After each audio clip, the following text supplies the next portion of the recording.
নমস্কার আমার সমস্ত বন্ধুগণকে। আমি রূপা, ব্লগস উইথ রূপা চ্যানেলে আপনাদের সবাইকে স্বাগত। প্রতিদিনের নিয়ে আবারও চলে এসেছি আরেকটি নতুন রেসিপি নিয়ে। এই রেসিপিটি গরম ভাতের সাথে অনবদ্য লাগে খেতে, এবং গরম গরম ভাতের সাথে আর কিছুই লাগবে না যদি সঙ্গে থাকে এই রেসিপি তরকারিটি। ভীষণই সুস্বাদু খেতে, এবং এই এক পদ দিয়েই কিন্তু এক থালা ভাত খেয়ে নিতে পারবে অনায়াসে। ভীষণই টেস্টফুল হয়। তো চলুন আজকের এই রেসিপির পুরো উপকরণ দেখে নেওয়া যাক। আমি এখানে দুটো ঝিঙে নিয়েছি, আর ঝিঙেগুলোকে খুব ভালো করে ছাড়িয়ে পরিষ্কার করে ধুয়ে তারপর চলে এসেছি। আর ঝিঙেগুলোকে ঠিক এইরকম একটু বড় বড় করে কেটে নিতে হবে এই রেসিপির ক্ষেত্রে। এই রেসিপির ক্ষেত্রে ঝিঙেটা একটু যত বড় করে একটু কেটে নিবে, তরকারিটা বানাতে যেমনি ভালো লাগবে, দেখতেও বেশ সুন্দর লাগবে। এরপর আমি এখানে মশলা হিসেবে যেটা ব্যবহার করছি, এখানে দিচ্ছি আমি 2 টেবিল চামচ সাদা তিল, আর দেবো এখানে 8-10টা কাজু। আর কিছুই দেব না। যদি প্রয়োজনে লাগে বা ঝালটা যদি তোমরা বেশি খেতে চাও, সেক্ষেত্রে এখানে কাঁচা লঙ্কা অ্যাড করে দিতে পারো। দিয়ে খুব ভালো করে এটা আমি পেস্ট রেডি করে নেব। এরপর চলে এলাম গ্যাসেতে। গ্যাসটা অন করে দিয়ে একটা কড়াই বসিয়ে দিয়েছি, আর কড়াইয়ের মধ্যে দিয়ে দিয়েছি এখানে সাদা তেল। তোমরা চাইলে সর্ষের তেলেও করে নিতে পারো। এবারে ওই তেলের মধ্যে দিয়ে দেব 1/2 চামচ আমি কালো জিরে, দিয়ে একটু নাড়াচাড়া করে ভেজে নেব। কালো জিরে যখন একটা সুন্দর ঘ্রাণ বেরিয়ে আসবে, ঠিক সেই পর্যায়ে এখানে আমি কেটে রাখা ঝিঙেগুলো দিয়ে দেব। তো ঝিঙেগুলো দিয়ে একটু নাড়াচাড়া করব। আর আরেকটা কথা বলে রাখি, তোমরা যদি মশলা হিসেবে আমি যে তিল আর কাজু বাটাটা নিয়েছি, তোমরা চাইলে এখানে চারমগজ বা পোস্তও অ্যাড করতে পারো। ওটাও কিন্তু বেশ ভালো লাগে খেতে ওর সাথে দিলে। কিন্তু আমি যেহেতু কাজু বাটা কাজুটা দিয়েছি, সেক্ষেত্রে ওখানে ওই জন্য আর আমি পোস্ত বা চারমগজটা দিলাম না। আর এবারে ঝিঙেটা একটু নাড়াচাড়া করে নিয়ে দিয়ে দিয়েছি। এবারে আমি ওর মধ্যে স্বাদ মতো নুন, আর 1/2 চামচ হলুদের গুঁড়ো, 1/2 চামচ কাশ্মীরি লঙ্কার গুঁড়ো, যাতে কালারটা ভীষণ সুন্দর আসে। ঝালের জন্য কিন্তু আমি এখানে কোনো গুঁড়ো মশলা অ্যাড করব না, গুঁড়ো লঙ্কা। আমি কাঁচা লঙ্কা দেব ঝালের জন্য।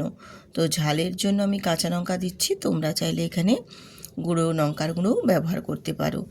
দিয়ে একটু নাড়াচাড়া করে একটু ঢাকনা দিয়ে কষিয়ে নেব। এই ঝিঙেটা একটু কষিয়ে নিলে কি বলো তো, ঝিঙে একটা নরম সবজি, তো ঝিঙে থেকে বেশ অনেকটা পরিমাণে কিন্তু জল বেরিয়ে আসবে।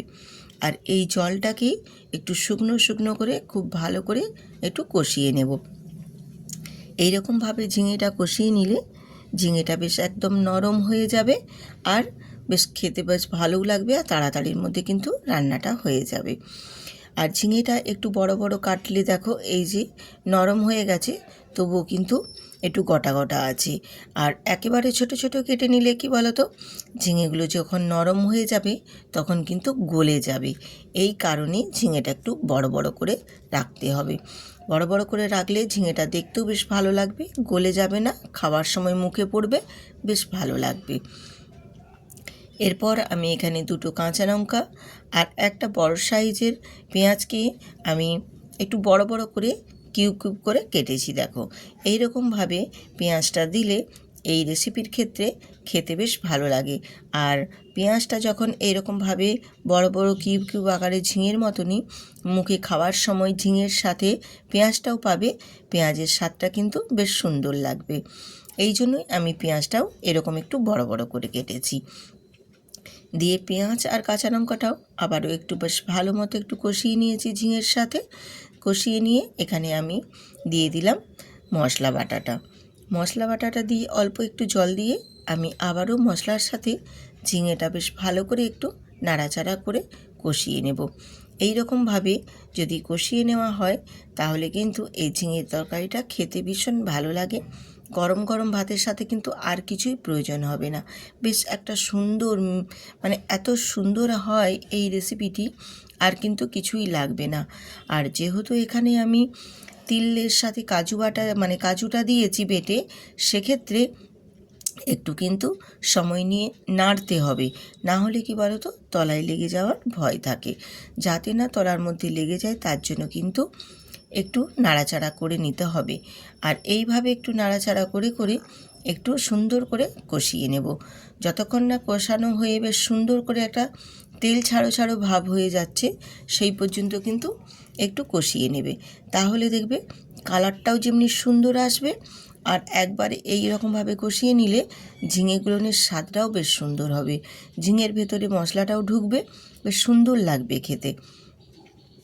এই রকমভাবে যদি একবার তোমরা ঝিঙের রেসিপি বানিয়ে নাও বাড়িতে, গরম গরম ভাতের সাথে ভীষণ ভালো লাগে খেতে। আর যদি বানানোর পরে আমার এই রেসিপিটি দেখে আপনাদের ভালো লেগে থাকে, তাহলে অবশ্যই কিন্তু বন্ধুদের সাথে শেয়ার করতে ভুলবেন না। আর আমার এই রেসিপিগুলি যদি আপনাদের ভালো লেগে থাকে, তাহলে অবশ্যই কিন্তু সাবস্ক্রাইব করতে ভুলবেন না। আর যারা এখনও পর্যন্ত সাবস্ক্রাইব না করে রেখেছেন, অবশ্যই কিন্তু তাড়াতাড়ি সাবস্ক্রাইব করে দিন। এরপর আমি এখানে দেখো দিয়ে 1 বাটি আর হাফ বাটি পরিমাণে জল দিয়েছি, মোট 1.5 বাটি জল দিয়েছি ছোট বাটির, দিয়ে একটু নাড়াচাড়া করে ফুটিয়ে নেব। আর তারই মাঝে দিয়ে দেব একটু অল্প সামান্য চিনি, কারণ এটা ঝিঙের রেসিপি, সেক্ষেত্রে একটু চিনি দিলে খেতে কিন্তু বেশ ভালো লাগে। যারা ঝিঙের তরকারিতে চিনিটা পছন্দ করো না, তারা স্কিপ করে যেতে পারো। এবারে আমি একটু নাড়াচাড়া করে 2 মিনিট মতো ফুটিয়ে নেব, বেশ ভালো করে একটু ঢাকনা দিয়ে। আমি 2 মিনিট পর ফিরে এসেছি। দেখো বেশ অনেকটা পরিমাণে কিন্তু জলটা কমে গেছে, আর বেশ একদম তরকারিটাও বেশ সুন্দরভাবে একদম ফুটে খুব ভালো মতো মেজারমেন্ট হয়ে গেছে। এবারে আমি এখানে একটু নাড়াচাড়া করে আবারও কিছুক্ষণ ফুটিয়ে নেব। গ্রেভিটা একটু কমে গেলে গ্যাসটা অফ করে তারপর নামিয়ে নেব। আর নামিয়ে নেওয়ার পর তোমাদের দেখিয়ে দিচ্ছি যে কতটা সুন্দর হয়েছে। দেখো কালারটাও কত সুন্দর এসেছে। আর এই রকম যদি ঝিঙের তরকারি গরম ভাতের সাথে থাকে, আর কিন্তু কিছুই লাগবে না, বেশ সুস্বাদু হয় এই রেসিপিটি খেতে। যারা এখনও এই ঝিঙে শুধু দিয়ে এই রকম সুন্দর একটা রেসিপি বানানো যায়, যারা এখনও পর্যন্ত না বানিয়ে থেকেছো, তারা কিন্তু অবশ্যই বানিয়ে নিতে পারো। আমি পেঁয়াজ দিয়েছি, তোমরা না পেঁয়াজ দিয়েও যদি শুধু নিরামিষভাবেও রেডি করো, সেক্ষেত্রেও বানিয়ে নিতে পারেন। আজ এইখানেই রাখছি, আবার আসবো।